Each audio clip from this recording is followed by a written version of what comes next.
Hello, and welcome to the University of Cambridge Alumni Festival event, Images from the Field, presented by the Department of Social Anthropology. My name is Rupert Stash, and I am a lecturer in the Department of Social Anthropology. And Images from the Field is the name of our department's annual contest, or really celebration, of photography as a component of anthropological fieldwork.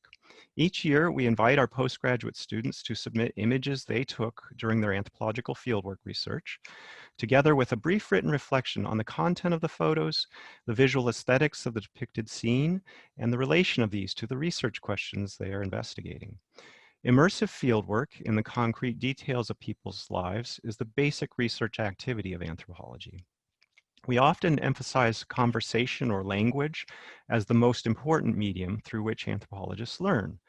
But humans also live their lives as embodied seers, and anthropologists learn also by seeing and by photography. And so our annual celebration seeks to promote that among our own research community. For this alumni event, I'm joined by two research students now on the verge of receiving their PhD degrees, whose submitted photographs were featured in our most recent celebration, Sophia Hornbacher-Schonleber and Tom Powell Davies. Coincidentally, both of them did their research in the country of Indonesia. Indonesia is a vast and heterogeneous nation, though, and we'll see that their research sites and the questions they investigated are quite different. So for starts, we'll turn to Sophia, who did her research in the country's geographic and political center, the densely populated island of Java. And in each case, I'll let Sophia and Tom begin by briefly describing the overall topic of their research before we then look at three of their beautiful photographs. And part of what Tom and Sophia will discuss is the relation between what we see in the photograph and the larger cultural and social question they have researched. So over to you, Sophia. Thank you very much. My name is Sophia Hornbacher-Schönleber, and as Rupert just said, I did my fieldwork in Java in Indonesia. My project focuses on Marxist Muslim activists and how they combine Islam and Marxism both theoretically and practically in their activism. And Marxism and Islam are quite an unlikely combination in Indonesia, where these two forces were pitted against each other politically and struggled for hegemony up until the 1960s. Proponents of political Islam at the time claimed that the Communist Party was against religion, which wasn't de facto true, as many members of the Communist parties were Muslims themselves. And then on the other hand, the Communist Party vilified Islamic organizations as feudal, even though they had many peasant members too. In 1965, after both domestic and international forces had become concerned about the growing influence of the Communist Party, a military coup took place, and in the process, the Communist Party was annihilated. Subsequently, Marxism was officially banned and remains discredited up until today. The new military regime actively depoliticized Indonesian society, and as a result, any strong political ideology, especially on the left, remains suspect even today after more than 20 years of democracy. Against this background, my PhD project looks at the ethical work involved in bringing Marxism and Islam together to formulate and follow political aims. The activist group I largely focus on was primarily concerned with advocacy for peasants or fisherfolk in agrarian conflicts over natural resources. And there are a lot of these conflicts because Indonesia is a very resource-rich country and Java is very densely populated. My photos depict the interaction between such intellectual activists on the one hand and grassroots activists who are struggling against the construction of an international airport on their land on the other hand.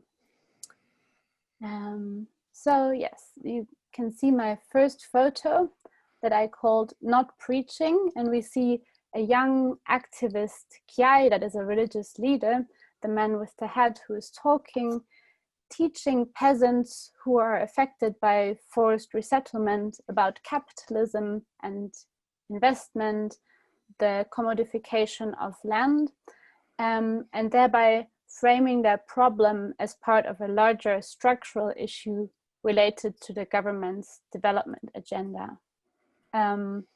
So framing this as in Marxist terms, basically. On the right side, you can see one of the peasant listeners who's wearing his prayer hat, because the whole thing is taking part in a mosque. Yeah, so you can see the green background and the calligraphy on the wall, as well as the prayer times that are written over the brown door. So we have a sacred space in which a political workshop is taking place. The young Kiai started this workshop off with a prayer and also wrote down some Islamic calligraphy, a Bismillah, on the whiteboard before he then went on to talk about the Marxist theory of value in largely secular terms. Yeah, and this is interesting because the grassroots protest had begun largely as a very local issue where people did not want to give up their farmland and wanted to maintain their lives as peasants. They said they were already prosperous through their crops and did not need an airport, therefore they didn't want to fly anywhere. They also didn't want any new jobs to be created. They just wanted to continue their existence as peasants. But here is an attempt to politicize them using a very Marxist vocabulary, and at the same time framing this in an Islamic setting, which you can see, yeah, in the image. It becomes very clear, I think, that this political struggle is framed by a religious motivation. And then we can move on to the second image. Yeah, and this combination of a political and religious struggle was picked up very enthusiastically by the local activists. This is a scene that I photographed a few months later.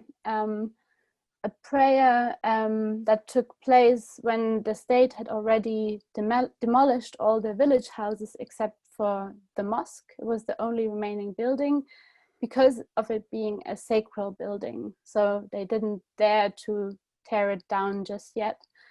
And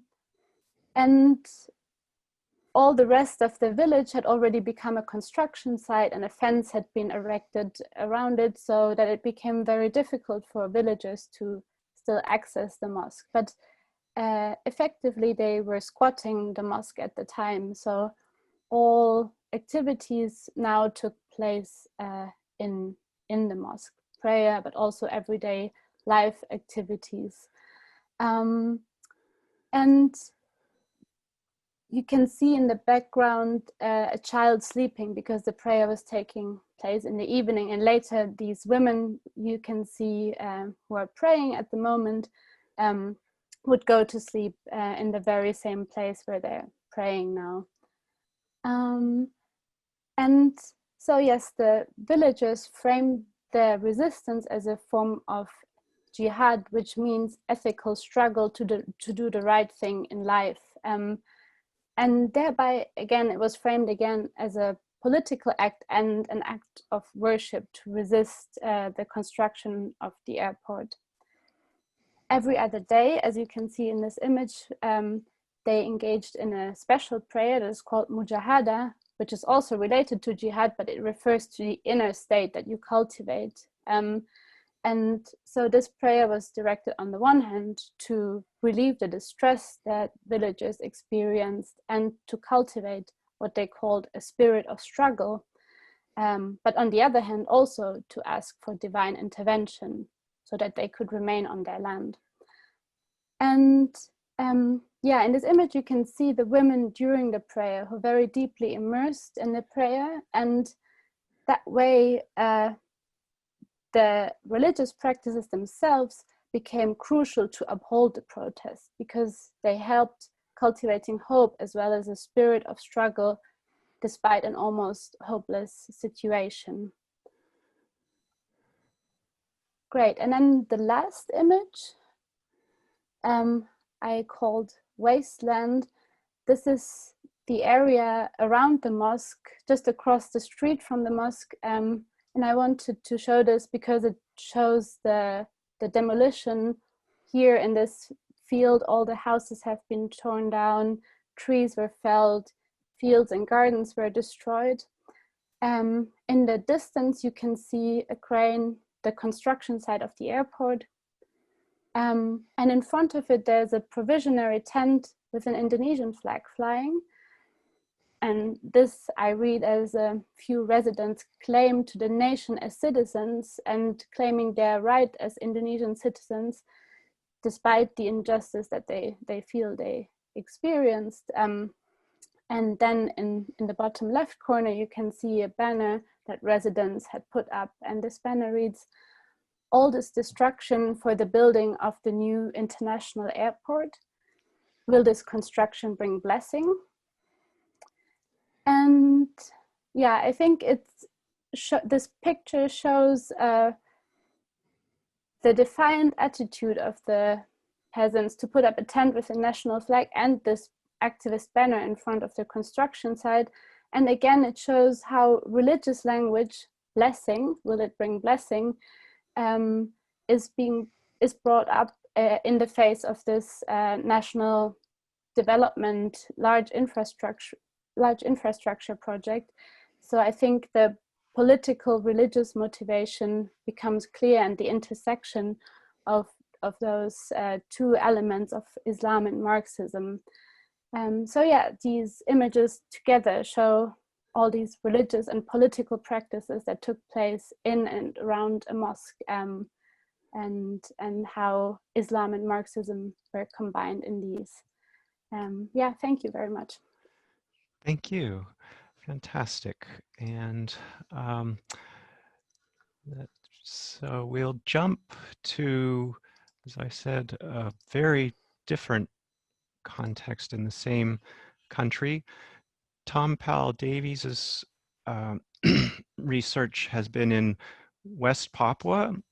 If Java is the most populous, most densely populated part of the country and the political center, though not without forms of extreme inequality and heterogeneity within Java, Tom's research site in West Papua is the extreme geographic and political periphery of the country, and also the least densely populated geographically, but also a place of an enormous linguistic and cultural variation. West Papua is the western half of the island of New Guinea and the easternmost extreme of the country of Indonesia. And Tom worked with Osmont people. And so I'll ask Tom now to say a little bit about his general focus of research, and then we'll see some of his photographs.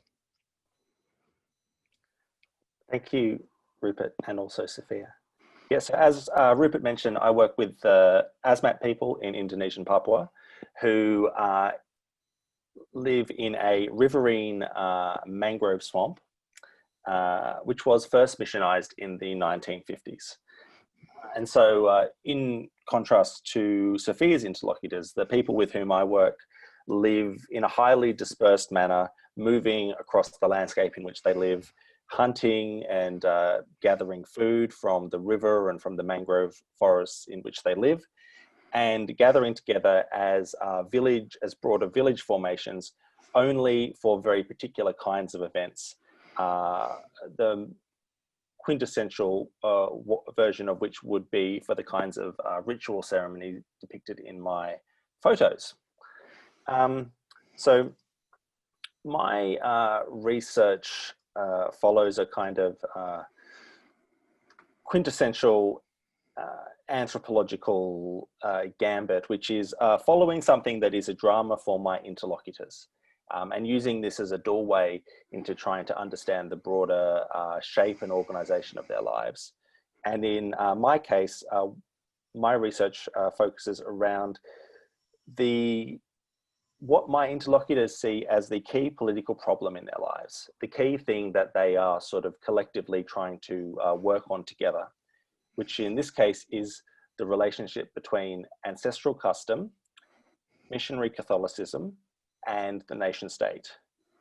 And in particular, in a kind of place where people live in a very dispersed way, and organizing social coming together is quite is very valuable but quite complex. One of the key problems that my interlocutors are trying to work on is how to organize these three foci, so ancestral custom, missionary Catholicism, and the state, so that those three domains of activities mutually support each other and work well together rather than cutting across each other. And so through studying this, the key interest for me really is what kind of a window this gives me onto how social life is organized, with a particular interest in kind of the spatial and temporal dimensions of that. And the kind of problem that my interlocutors are working on, and that I'm also working on following them, actually speaks to a broader aspect of the experience of modernity and colonialism in the Pacific, which is namely that across the Pacific in general, the region's inhabitants encountered Europeans of two distinct classes with the advent of colonialism. So at the same time, they were encountering missionaries and also state functionaries, people with very different interests, different projects, and different means of operating. And so a key kind of dilemma for people across the region that I think really permeates the way that their lives are organized is how to arrange these three foci with existing concerns and ways of being together. So as we're going to see in the, so I've got a little case study of this today, which is a baptism ceremony. So this is a Catholic ceremony that is based on the structure and symbology of Indigenous feasts. So what will have happened is that, having lived a very kind of dispersed life, people will have come together at the gardens of a host and prepared this kind of big ritual feast, which we're going to see some images of. And so the first photo that we have here depicts a key element of baptism, which is name giving. So, and this is really an area where Indigenous concerns about the transmission of names as an aspect of strength and life force kind of articulates very nicely with Catholic ritual concerns. So as we can see in this image, the man on the left in the red singlet, he is someone who has been asked by the father of the child, who is the man holding the baby, to give the child a name. And so this man will be giving the child perhaps his own name, or the name of some of his near kin who have had particularly auspicious lives. And the hope then will be that the receiving of the name will be something that will be a source of strength for the child, as my interlocutors would say, you know, so that they grow up quickly with a particular idea around the strength of the name and the quickness of growth of the child. And so what happens in this moment is that the name giver sort of proclaims to the family, but also to the village community at large, what the name is. So now that everyone in the community knows it. And then anoints the child with some white powder, which you'll see on the baby's head, with, with sago. So as you may or may not know, sago is a particular type of palm, and it is, the pith of sago can be processed so that it becomes a starchy food-like food substance, which is the main thing that people eat with fish. And so what happens is that the baby is anointed with sago here. And this anointing speaks to a key aspect of the ceremony, and I think a broader aspect of the way that social relationships are made and navigated in the sort of part of the world where I work, which is where food division is a key way of making relationships. So where I work, the key expression of kinship bonds is through the sharing of food. And in daily life, people are sharing food with those around them, maybe near family or in-laws, usually just with close family. And it's against this background that we see a key kind of aspect of the ceremony. So what happens is that prior to the ritual, all of these dispersed families produce lots of food, and with a particular focus on balls of sago, which are then brought into the gardens where the ritual is going to take place. And then all of the sago is lumped together and mulched down into, from a ball form down into kind of like dust, so that food from all of the different parts of the village community is mixed together and become one. And this is a very socially remarkable expression of kin unity and unity and goodwill across the village community as a whole. And that's what's being anointed on the child there. And then in the next phase of the ceremony, which I'll very briefly describe, I haven't included a picture of it, but there is a similar dynamic with the actual, with holy water, in which a well is dug in the forest, and people from all around the region bring water from their respective gardens, which is put into the well, and then the village priest uses that water to officially baptize the child. Now this next image that Rupert's kindly brought up is the moment after this baptism has taken place. And all of the children have now been baptized, and the families are praying and praising God by lifting their children up in the direction of the sun. And for the people with whom I work, they consider the sun, or at least a kind of a figured version of the sun, to be an originary ancestor for them. And so they have a relationship with this being from the earliest time at the beginning of their ancestral migration. So what they're really hoping to do is they're hoping to kind of create a relationship between the lives of these young children and the kind of the spirit of a being that existed at the very beginning of the journey of their forebears.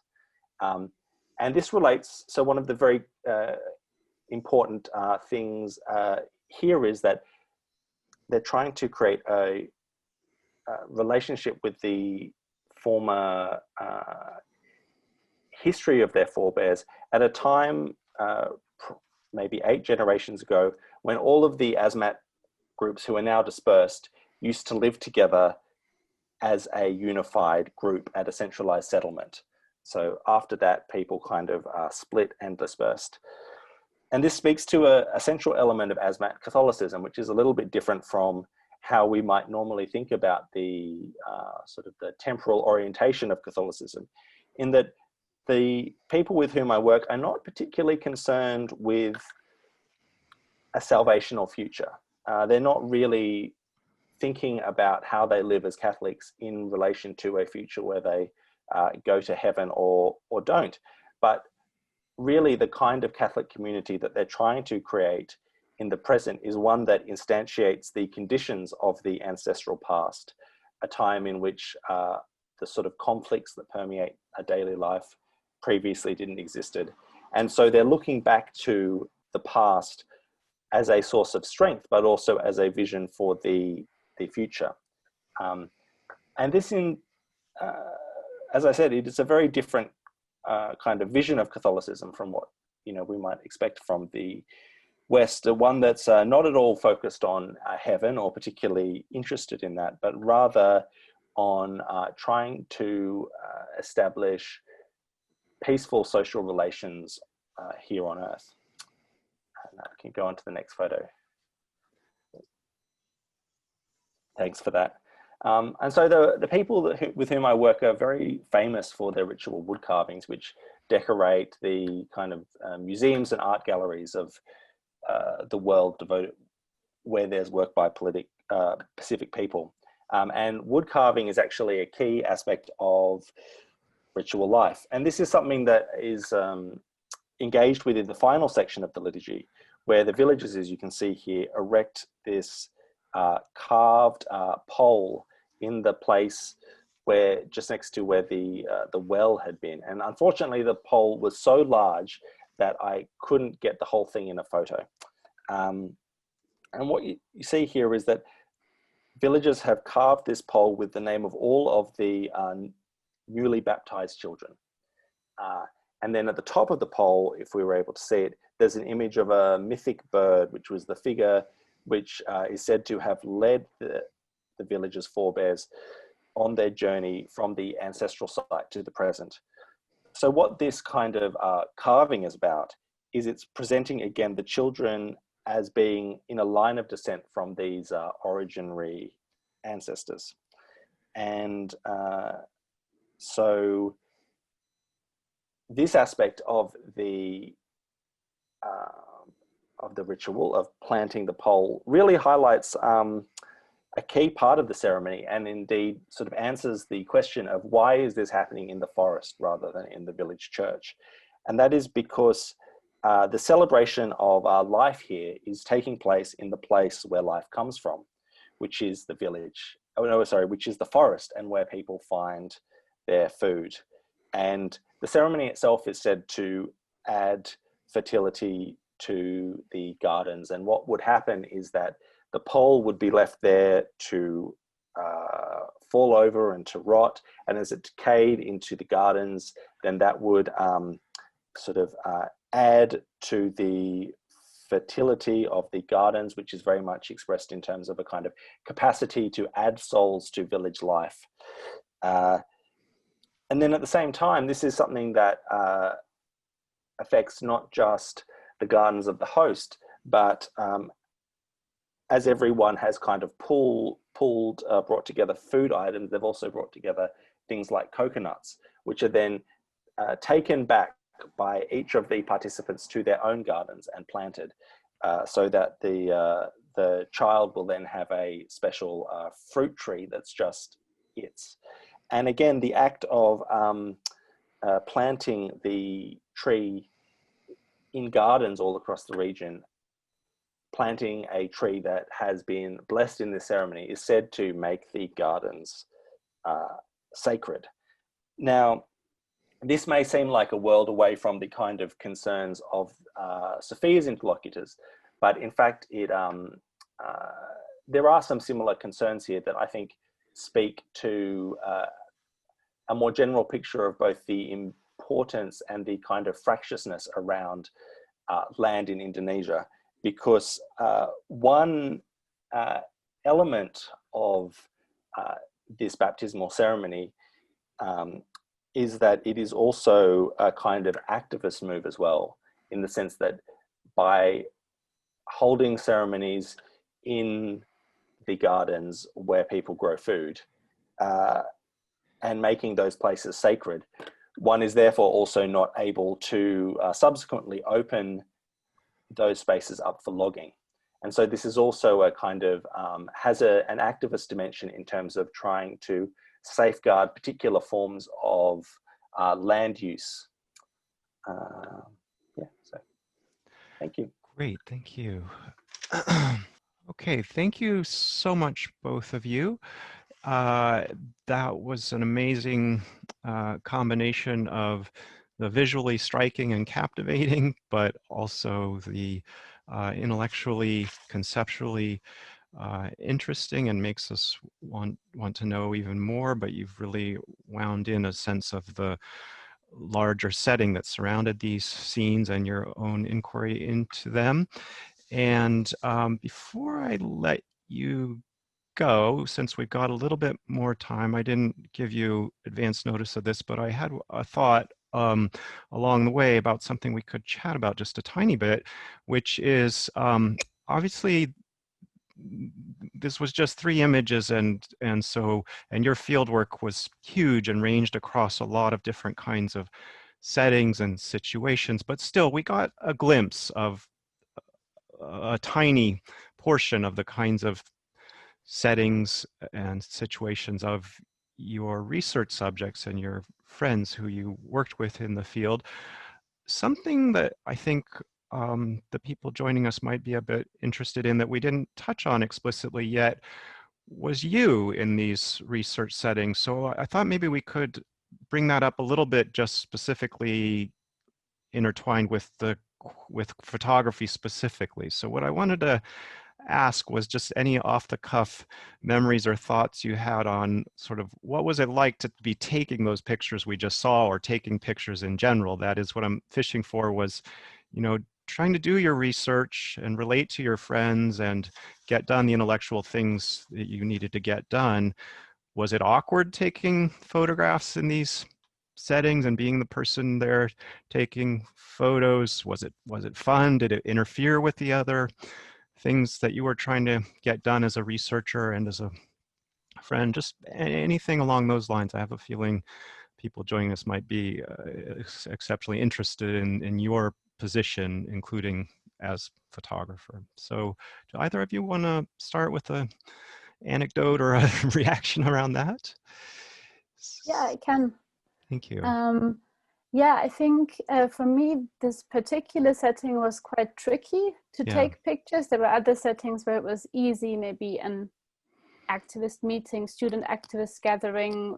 There was a good mood. People weren't generally very concerned. But of course, in this situation, people were about to lose their livelihood. They had lost their fields, their houses. There was quite a sense of depression. So while taking the picture outside of the mosque didn't feel intrusive, I think for me, I was quite reluctant initially to take pictures inside the mosque. Maybe not so much about the seminar, because that was still at a slightly earlier stage where the situation wasn't quite so dire yet.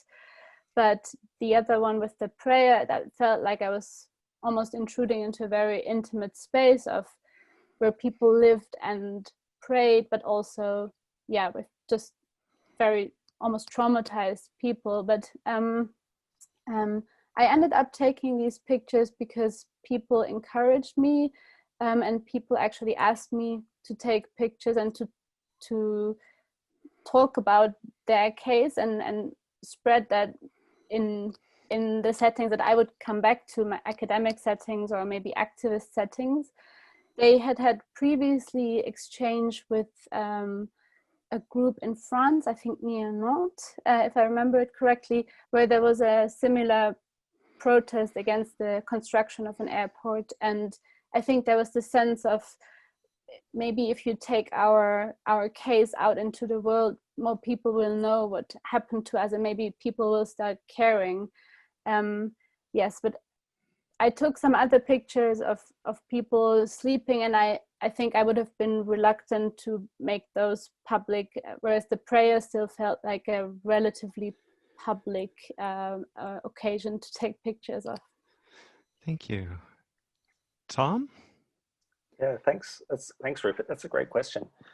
So for me, I work with people who are kind of quite often exoticized, who a lot of their key engagements with European others at the moment comes through tourism, and in particular in engagements where the European visitors may not have a shared language.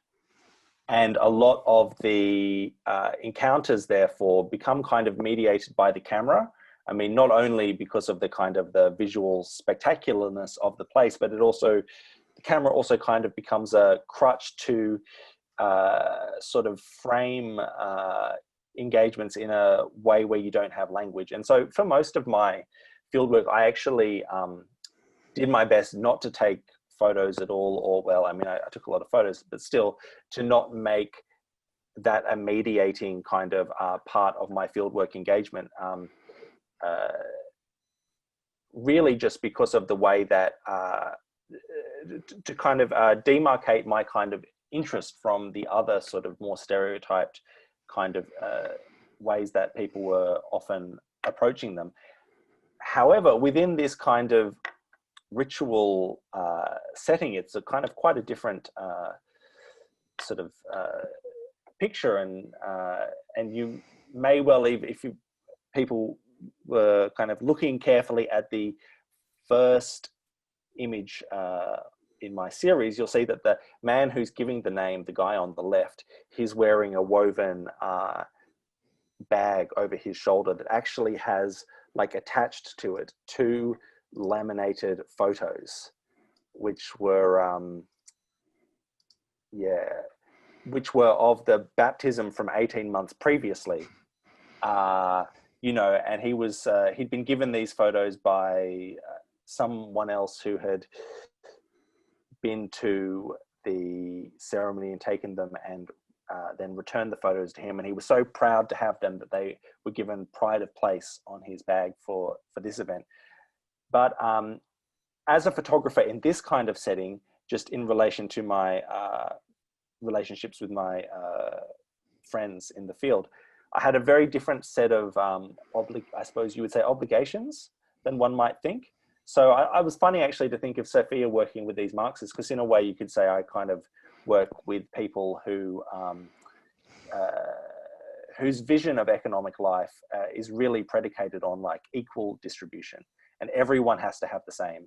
So the thing that was very important for me in taking photos is to try and basically take photos of everyone, or as close to that as I can, so that if I bring the photos back, I can, everyone has something that they can receive. And so that's a real challenge, but kind of shows, again, I guess, a bit about how the kind of the way that social life is organized was reshaping the way that I would take pictures.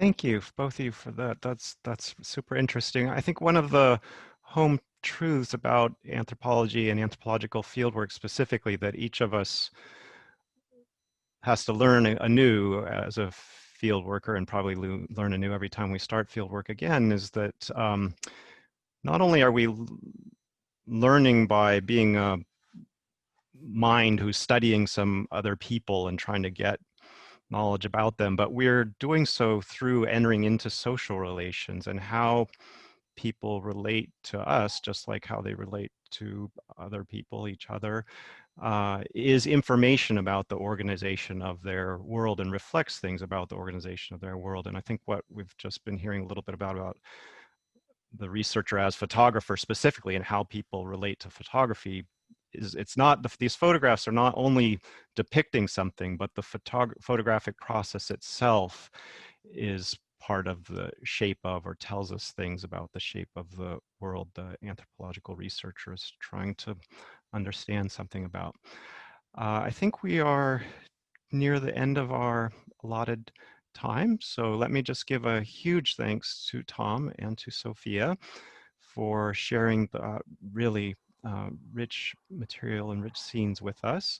And a big thanks to everyone who has been able to join us virtually. If you'd like to see Tom or Sophia's images again, or to see a wider range of images from the field from our postgraduate students' research topics, which range much more widely geographically and topically even than we've been able to sample here. There is a web page within the Department of Social Anthropology website that is the Images from the Field web page, and it hosts example images from a dozen or so postgraduate students from every year's celebration of this medium. So feel free to find that. There's also more information on other pages of the website about anthropological fieldwork and the research activities of our department specifically, and of individual students and staff members in the department. And have a great festival. Thank you.